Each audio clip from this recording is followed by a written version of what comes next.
And I found that through my rehabilitation, when I returned to a quote unquote normal life, it was still with the use of assisted devices. So I was using walking sticks and things of that nature to help me because my balance was still off quite a bit. And I think one of the main lessons it really taught me is that, disability is not something to escape. And I think what's really important to me in this story is that, it's not that I was able to overcome my disability. It's not necessarily something to triumph over. It was something that I lived a full life with and still do in a lot of cases, but it's something you can adapt with. And, the assisted devices that I had really gave me freedom. They weren't a prison for me. And so that's something I just think we need to call out and celebrate as well as part of this journey.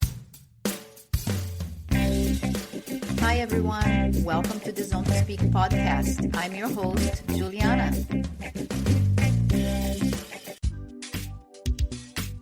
Hey, everyone. At Zone to Speak, I know how important it is to stay healthy, strong, and ready for every ride, workout, and adventure. That's why I'm sharing discounts on products I personally use and love, each one designed to support your performance, recovery, and overall well-being. Whether you are a serious athlete or just trying to feel your best. And remember, every time you shop using these codes, you are directly supporting the podcast and helping me bring more great conversations to life. Psych Plus, their smart pump is a game changer. Light, compact, efficient, and perfect for keeping your tires road and gravel ready. It's also ideal for travel as you can skip the CO2 canisters. You can even change your tire pressure on the go when switching between surfaces. Get 10% off the smart pump and 5% everything else. 15% off down the road cycling gear, beautifully designed and performance-ready apparel. 15% off New Zest, clean, plant-based protein and essential nutrients to fuel your recovery and daily energy. 15% off Oleo's wellness shots, adaptogens, nootropics, and functional nutrients to support performance, focus, and recovery. I take Oleo's daily in the lead up to any of my races, and I have the pre-ride and recovery shots ready for the weekend big training rides. If you're looking for a clean, effective boost, Oleo's is it. 10% off Cold Age. High-quality supplements, including multivitamins, collagen, creatine, and more. I take their women's fermented multivitamin and creatine daily. 10% off Loop ear plugs, ideal for travel, sleep, sensory recovery, or managing noise at races. 10% off Clearly Not Coffee, a caffeine alternative made with mushrooms, cocoa, maca, and rhodiola. I use it every day for smoother energy, sharper focus, and better hormone balance. 10 pounds off Heal, nutritionally complete, high-protein, plant-based meals for when you are on the go and need something quick, satisfying, and healthy. Also great to take bike packing. 10 pounds off Shocks headphones, the safest way to listen while you train with open ear technology that keeps you alert and aware on the road or trail. 35% off Frey Skincare. Skincare made for active people. I have used Frey for 10 years, designed to keep sweaty skin clear, fresh, and glowing. You will find all the partner links, discount codes, and instructions in the episode description. So go check them out and enjoy these perks. Now, let's get into the episode. Welcome back to Zone to Speak. Today, I'm thrilled to speak with Dr. Sarah Ruggins, the phenomenal ultra-endurance cyclist who just shattered the overall Land's End Johns O'Groats Land's End. She broke this record in 5 days, 11 hours, and 14 minutes, smashing the previous mark by nearly 7 hours. Sarah's story is nothing short of remarkable. A former national track and field hopeful from Canada who faced a life-altering autoimmune condition at 15, losing the ability to walk or use her hands. After years of rehab, she cautiously returned to sport, only to have a running comeback cut short due to an injury. Undeterred, she embraced cycling, took up a bike for the first time, and within 2.5 years, she was preparing for a world record attempt. That journey from paralysis to unbeaten grit across Britain exemplifies true resilience and a belief that life's detours can become epic chapters. In this conversation, I will unpack her transformational path, the logistics and emotional toll of her record breaking ride, the role of her crew, and how she's using cycling to give back through charity work. Sarah, welcome to Zone to Speak. Thank you so much for having me. I'm so excited to be here. Likewise, likewise. So good to see your face and smiling. Like I said before, like was really, really cheering for you to break this record. I know it's important to you. I think from everything you went through, I think it's even more emotional. Yeah. Tell me a little bit, like at 15, you lost the use of your legs and hands due to autoimmune illness. What was the journey to recovery like?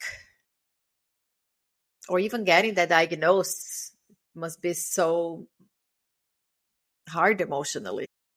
It was. I think for me, getting the diagnosis, it took a few months from the onset of the symptoms and the progression to really get a diagnosis. But at the point of diagnosis, we still didn't understand the treatment because it's something called CRPS, chronic regional pain syndrome.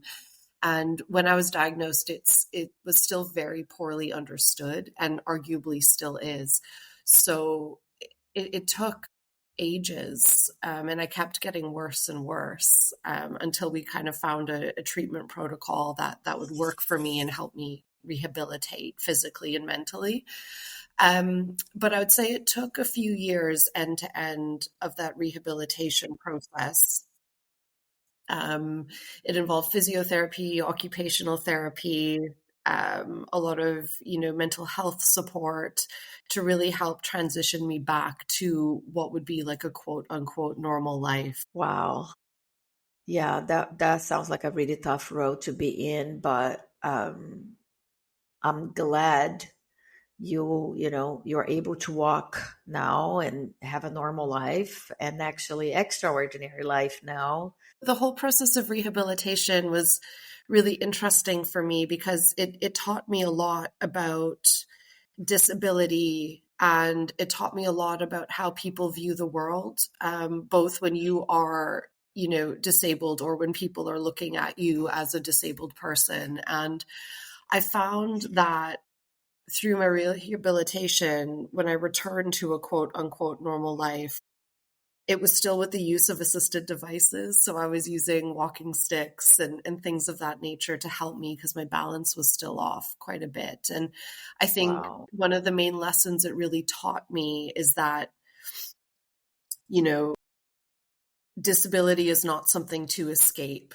And I think what's really important to me in this story is that it's not that I was able to overcome my disability. It's not necessarily something to triumph over. It was something that I lived a full life with and still do in a lot of cases, but it's something you can adapt with. And, the assisted devices that I had really gave me freedom. They weren't a prison for me. And so that's something I just think we need to call out and celebrate as well as part of this journey. Yeah, 100%. Thank science for all that and, get people to be mobile and more independent. You said this still affects you today. How so? Yeah, so I have residual effects. So with chronic regional pain syndrome, it's something that you will typically have for the rest of your life once you're diagnosed. I'm fortunate that I don't need to be on medication or have a treatment plan anymore. It's self-managed, but I do sometimes get Great. nerve pain, yeah, or numbness in my hands and feet, and I do struggle with my balance a little bit now and again. So it's actually quite a funny joke between, my crew and I that my bike handling skills are not very good. Like I struggle to turn sharp corners on my bike because my balance isn't great. But if you stick me on a straight road, I can go forever. So there's ways in which, my illness kind of still shows up. but we find a way to kind of adapt to it and make it work. Well, I'm glad you can laugh about it. That's a healthy way to deal with it.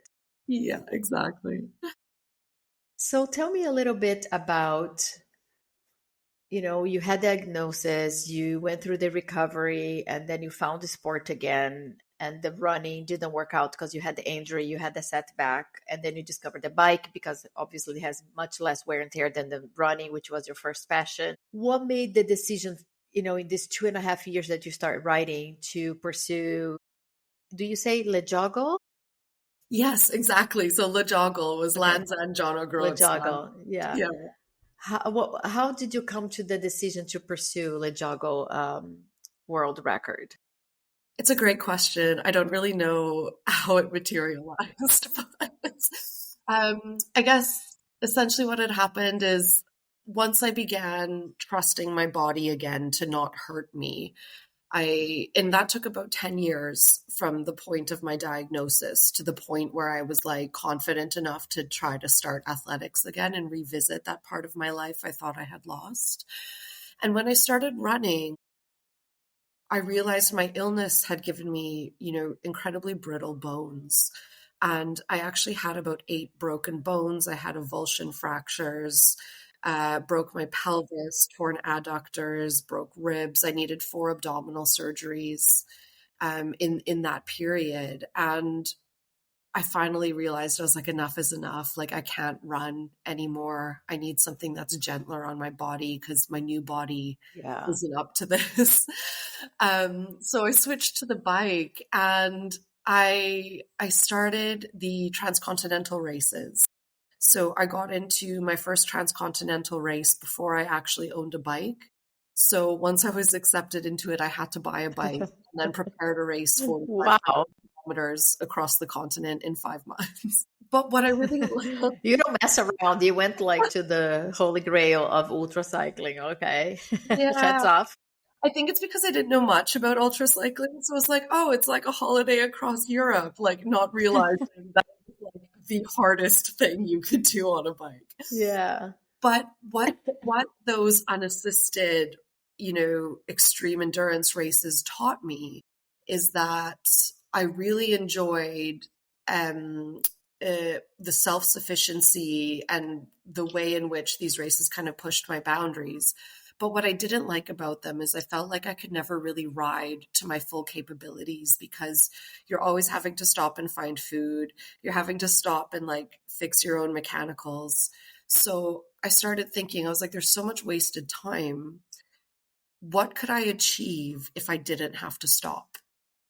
And I talked to my coach, and it was actually his idea to do LEJOGLE because Okay. it blends the 2 disciplines of cycling. So the ultra endurance multi-day events where you have to take sleep into consideration and all of these things with the more pure kind of time trialing culture. That's kind of this lore of like Land's End to John O'Groats.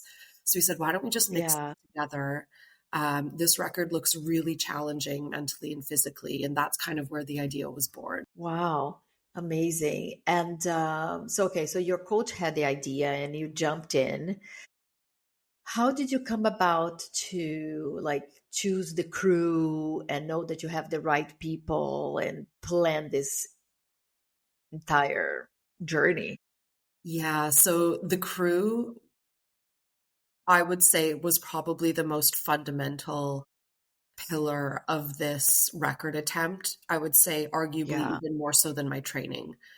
Um, I'm quite self-sufficient and I'm quite independent. And so, from a crew selection perspective, first of all, I needed people who I could trust to make decisions that would impact my welfare and impact the success or not of achieving this record. So I needed people that I could really trust to make those decisions on my behalf. Yeah. And then second, another principle I applied to building the team was I didn't want cyclists. I wanted interdisciplinary kind of experts. Because Okay. in my career, I'm a specialist at building teams and high performing teams. And so I applied those principles to this. And so I said, if I got a bunch of cyclists, there would be groupthink. And I didn't want groupthink. I wanted people who could solve problems and see gaps that perhaps a group of Yeah. scientists couldn't. So we only had about 2 or 3 people who like knew how to change a tire on the team. One was our mechanic, so he was with me all the time. But yeah, it was, and it worked out incredibly well because we had people from military backgrounds, we had people from project management backgrounds, we had some financial analysts who dealt with all the data and the tech. So it was really incredible Wow. to bring all these people together and build a team and kind of build almost like this little family that we took on our little dysfunctional holiday over the course of May. Yeah. Yeah. I mean, obviously, you relied heavily on the crew support, and it came across on the, on social media. I was watching every day what was happening, and it came across like how well it seemed that you were communicating and were really a cohesive team working really well together. Exactly. And for me, it was important that I had strong relationships with each member of that team, but that they had strong relationships with each other as well, because we had strong principles. We wanted everybody, even if there was disagreements, to all be aligned in what we were trying to achieve. And so from the outset, I wanted to make it fundamentally clear to all of them that we are trying to set a precedent, not just for women in sport, but for sport. And we're trying to send a strong message. And I cannot do that alone. I need them to do that and them to bring them their best selves to the event, which they did. I've never seen a group of people work harder towards something in my entire life. And it was a privilege. Some of our principles, for example, were we're always moving or preparing to move. And relentless progression was another saying that we had, and we had that taped everywhere in the support vehicles just to kind of get everyone in that mindset from day one. Yeah, I saw that, and I saw your little note too on your bike, like Yeah, a reminder. I like that. yeah, Yeah, I have tattooed on my arm. I used to come from triathlon, so that, time trial position, and I can, I will. So every time I would, have a down moment, I can, I will, I can, I will. It does make a difference, a it little does. reminder. Yeah, that like cognitive Yeah. anchoring to like a positive kind of mantra, I think is so important. Yeah. You didn't just break the women's record, you claimed the outright LEJOGLE record. What were the standout moments for you during this journey? Mm, that's a great question.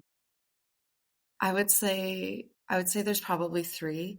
So the first one was at the start line.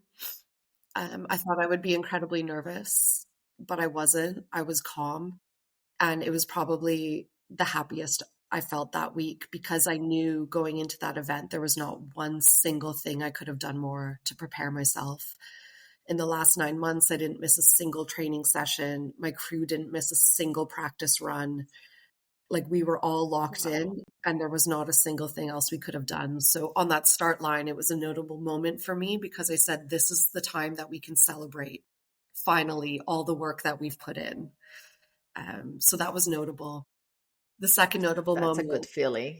yeah, exactly. And I have my coaches to thank for that as well, that, really worked with me every single day to kind of get me in that mindset and in that physical state. And then I would say the second moment was probably the lowest moment for me, which was the night of night 4 into the morning of day 5.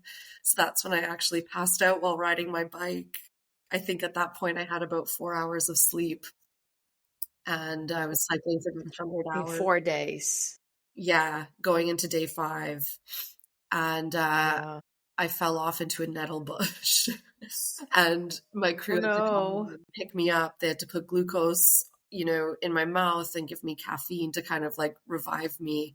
But they were able to get me back on the bike and to have people who care about you see you in that state but not let you quit even though it hurt them to like make me get back on the bike was a gift that I'll never be able to repay them for. So that was like an incredible moment, I think, for all of us as well. Yeah, I bet. I saw some of the pictures, I think, from that day 4 into day 5. And yeah, you were looking fresh and strong throughout, but I think at that moment you started, I mean, you still looked really strong, obviously, but you could see a little bit of the inflammation showing more in your face, a little bit puffier. And I think all of us were like, hang on, Sarah. So almost there, almost there. Yeah, and it's funny. So on that night as well, so it happens in the transcontinentals as well. I get a stress response, and I warned my crew, and I said my eyes will get really swollen. I don't know why. I think it's just excess cortisol, and my eyes swelled right Yeah, up. it is. Yeah, and so they had to give me the antihistamines, but fortunately, and this is where the logistics and the pre-planning came in, like they knew it was probably going to happen, so they were prepared and knew what to do and knew I wasn't in danger, but it made for some pretty gritty photos. Well, it's good that you have like this crew, because like you said, in an ultra, when you're doing alone, you start making mistakes and you start making poor choices because with the lack of sleep, you just can't think straight. But if you have someone there that knows that you want to continue, that you don't want to quit, and knows your, highs and lows and can guide you professionally on the right manner, then you were set up for success. Exactly. And this is why I think assisted versus unassisted endurance sports are completely different because with unassisted, you obviously need more rest so you can keep your mental faculties, more robust. But what I really appreciated Yeah. about trying an assisted event for the first time was that you can literally drive yourself to the very limit if you trust your team and know that they'll catch you and keep you going. So it was an incredible experience.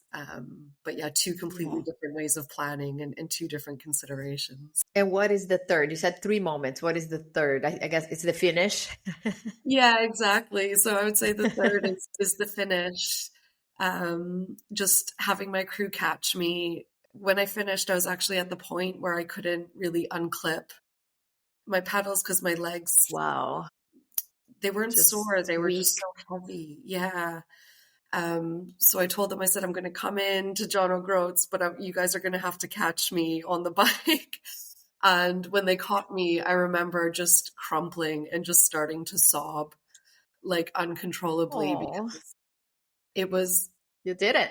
yeah, it was the biggest sense of relief I had ever felt in my entire life because I did Wow. exactly, and my crew and I, we all did exactly what we said we were going to do, and it worked out. And for that to happen and for the weather to be as good as it was, like there's so many stars that had to align for us. And the fact that they did, it was Yeah. like such an incredibly emotional moment. Yeah. You were covering about 500 to 600 kilometers a day, That's right? correct. Yeah, with the exception of day Yeah. one, we pushed it a bit past that. But yeah, that was the average. That's the freshers you would be. So, yeah. How did you and the crew plan the nutrition, the breaks, and the pacing? Great question. So we rode to a specific ride pattern. So what that looked like throughout the course of the event was ride for 4 hours, take a 10-minute pit stop, ad infinitum for the week. That was our schedule. Now, we call those 10-minute breaks pit stops because I wanted the team operating like an F1 crew. So 10 minutes does not mean 11 minutes, it means 10 minutes. 10 And minutes. yeah, and in that time, essentially, the mechanic had to check the bike. I had to go to the loo. Our crew chief had to brief me on the next 4 hour segment. I was getting sports massage and I had to eat about 1,500 calories in solid food. So Wow. they weren't relaxing breaks. And the only time that ride pattern was disrupted was when I would sleep. So I was allowed up to 90 minutes a night for sleep. And that's the only time that 4 hours on, 10 minutes off would alter. And when it comes to pacing, so I worked in watts and heart rate. So I did not want to know where I was versus the record until the last day because that was a distraction for me mentally. What I needed to focus on was riding intuitively and riding within my capabilities. So for me, this meant just very deep focus and like almost like a trance-like state looking at that power meter for a week. Yeah. So keeping my heart rate, below like 125 and just keeping a really tight eye on that like zone 1, zone 2 power and making sure that I didn't blow it out at any point and just focusing on consistency and efficiency wherever possible. So that's how we did the pacing. You Yeah. guys executed a perfect plan. Super curious to know what was in this 1,500 calories meals that you're getting. Yeah. So I was eating about 11,000 calories a day. In the pit stops, we started off with solid foods. So things like, the cycling classics like pizza, things like that. By the end of day 2, I was struggling to tolerate that. So we switched to heavy porridges with like peanut butter or jam and double cream, just trying to get as many calories in as possible. Um, I developed a great affinity for bagels with cream cheese for whatever reason. So I was probably having like 6 or 8 of those a day. And then when I was on the bike, I was eating every 20 minutes. So that included things like Mars bars, Stroop waffles, and then I had about 300 precision fuel and hydration carb chews, which they think is a new record. Just to get I was on Wow. about 100 grams of carbs an hour, 24 hours a day. So relied a lot on those. And then Huel. So their shakes, we would mix their shakes. Oh, We would yeah, I know. I have them. I like their bar as well. Yeah, they're friends of the podcast. So, yeah. Oh yeah, Huel was incredible. So I was having probably 10 of their shakes a day. We would mix them to double strength. We'd put some extra carb mix in there. We would put any extra source of calories in there we could find as well. And that was essentially my nutrition plan. Well, anyone listening thinking this is amazing, it's actually a second job having to eat all that. It's not an easy thing to do. It was harder than the cycling. I'm not exaggerating when I say the cycling was the easiest part. The physicality of the challenge was the easiest part. It was the eating and the sleep deprivation that caused the most distress over the course of the event. Yeah. Yeah. Yeah, I am sure. Especially the sleep. I mean, I cannot even imagine 90 minutes. But the eating I'm familiar with. Yeah. And I know how hard it is that you gotta put in those calories and you just can't look at food anymore. Yeah. Yeah. I don't think I ate very much for like 3 or 4 days after because I just had a complete aversion to any type of food. Yeah, usually after an ultra, I can only eat like white rice, little bits here and there to, keep it alive. But yeah, I can't eat much. Yeah, It can't exactly. imagine that's completely different effort than my effort. Anyways, you rode to raise funds for the bike project and Bikes for Refugee. What does this causes mean to you beyond the record? What change do you hope to spark? Yeah, so the Bike Project and Bikes for Refugees are related organizations. So the former serves England and the latter serves Scotland. And what these two groups do is they take secondhand bicycles, they refurbish them, and they distribute them to asylum seekers and refugees that are newcomers to the UK. And the reason, Beautiful. yeah, they're just incredible. And the reason I really wanted to call attention to these two charities is twofold. So they use bikes as a way to empower and give freedom back to individuals who face transportation poverty when they come to the UK.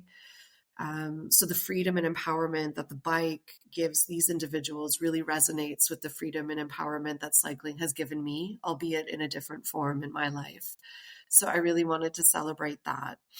And the other reason I wanted to celebrate it is, I work closely with refugees and asylum seekers in my personal life. So for the last 4 years, I've been housing single female asylum seekers and refugees in my home and help them, transition to life in the UK. So I've seen firsthand how a bike can, get them to language lessons, get them, to different charities, get them legal help, get their kids to school. So it's incredibly transformative. So I just really wanted to use the attention I thought that this record would get as a way to kind of amplify the message of these two charities. That's a beautiful cause, and it's so impactful. I would definitely put all the information in the episode description. So anyone that wants to get involved, make a donation, please do so. It is an extremely important cause. And I think even, that's how we build the country. We have to help refugees from other places, and they need to adapt to the new country. And how are they going to do that without a transportation? Yeah, exactly. And I think what a lot of people may not realize is when these individuals are coming into the country, depending on their status, they're not allowed to actually work. And some of them qualify for as little as £8 a week in support, in financial support, and their public transit is not subsidized. So a lot of them are having to choose between getting transport and putting food on the table. So it's actual, frontline remedial work that these organizations are doing to empower people. And I think more importantly, it celebrates how awesome the cycling community is here in the UK. From my experience, it's so inclusive and so supportive. And I just think it's so great that we can use the power of this community to show people that they're welcome here. And there's a whole group of individuals across the country that's waiting to celebrate them and get them involved. Yeah, bicycle uniting people, helping people. I Exactly. love it. Yeah, yeah. Don't want to get away from the subject, but I know you're Canadian and you live in the UK. How was the shift? How long have you been in the UK?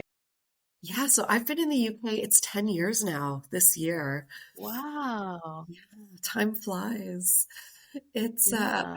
I moved to Edinburgh originally from Canada to finish my doctorate at the university there. And I just kind of fell in Okay. love with the UK and decided to make this my home now. So Nice. Going back to LeJoggle, we talked. Mentioned a little bit that after the record breaking, you couldn't eat much. Of course, you endure extreme fatigue. How was your recovery, and how are you feeling now? So the recovery was actually pretty good, but as anyone knows, when you do these extreme events with such extreme sleep deprivation, and your body's been put under so much stress, when you finish, you're essentially a critical care patient. So I would say for probably 48 hours after the event, my coach was kind of advising my team, like, don't be more than like an hour away from a hospital, just in case, you have any kidney issues or, your body just goes into shock, right? So I Yeah, would say about 48 hours after, I was just kind of horizontal and just trying to decompress, but in good spirits. And it took me about a week of like no activity to kind of really start feeling like myself again. But after 5, 6 days, I was back in the gym doing gentle movement, mobility. And then within 2 weeks, I was back. I'm back on the bike 7 days a week now, back to my training schedule. But I think that's a function of I was quite high capacity beforehand. So I was in the saddle about 25 to 30 hours a week before the event. So luckily, my body was able to bounce back quite quickly. But you do really need to take time physically, but also emotionally to kind of decompress, especially in that first week after these major events, and just make sure you're in a yeah. strong and robust position to move forward. Well, I'm glad you're doing well. And will there be another ultra challenge record attempt? There will be. Yes, we're looking to capitalize, I think, on the attention that this has received and the precedent that we've really set for women in, you know, ultra cycling, and you know, we have great names out there now like Lael Wilcox, who's doing incredible things. And so I think we'd like to kind of capitalize on this momentum and celebrate women. So there will be another record attempt next year. I can't confirm quite what that is yet, but we'll be expanding from Okay. a country to a continent is all I'll say. Wow. Very exciting. Can't wait to see.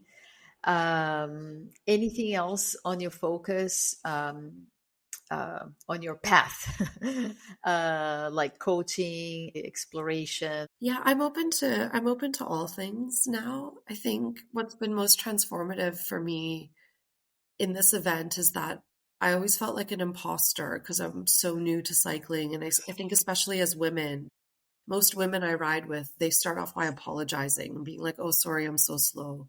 You know, like we need to take up That's space in this sport. And I'm guilty of the same thing. So I think what this event has really taught me is that we deserve to take up space. We don't need to be apologetic about taking up space. And for the first time in my life, I view myself as a cyclist. So I would like to see where it takes me over the next year. I'm interested in both exploration and, you know, seeing in a more casual perspective where the bike can take me and you know, help me cross borders and tell stories. And also from a competitive perspective, help me find new limits personally that I can break for myself as well. So everything's on the table.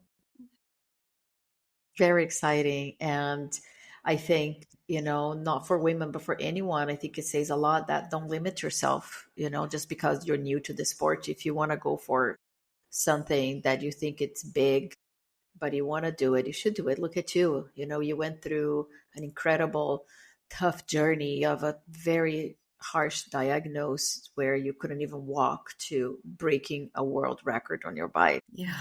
Very impressive. Oh, thank you. I mean, I think what I would counsel everyone to reflect on is if they're looking to set big goals in their lives, to be honest with themselves about where their capabilities are and where their weaknesses are, and dial in your focus on that, because that's what helped me progress. And this concept I talk a lot about, I call it aggressive patience. Change is not going to happen overnight. People see my journey Yeah, and they're like, that's impossible. It's not, but what you don't see is me training 30 hours a week in the cold and the snow and the wet and doing all the things that other people aren't willing to do. So practice aggressive patience, push yourself, and then be honest about your capabilities and where you need to improve. And if you dial your focus in on that, there's absolutely nothing you can't achieve. that's a beautiful message. Sarah, thank you so much for sharing your time and your incredible spirit with us. Your record is impressive, but the person behind is even more so. And I hope we can get more people involved with Bikes for Refugees, and we'll continue to follow you and all the incredible things that I'm sure you're going to do. Thank you so much. It was a privilege to join you. And that's all for today's episode. I want to thank the listeners for tuning in. Your support means everything. If you enjoyed this episode, please consider following, leaving a review, and sharing it with your friends.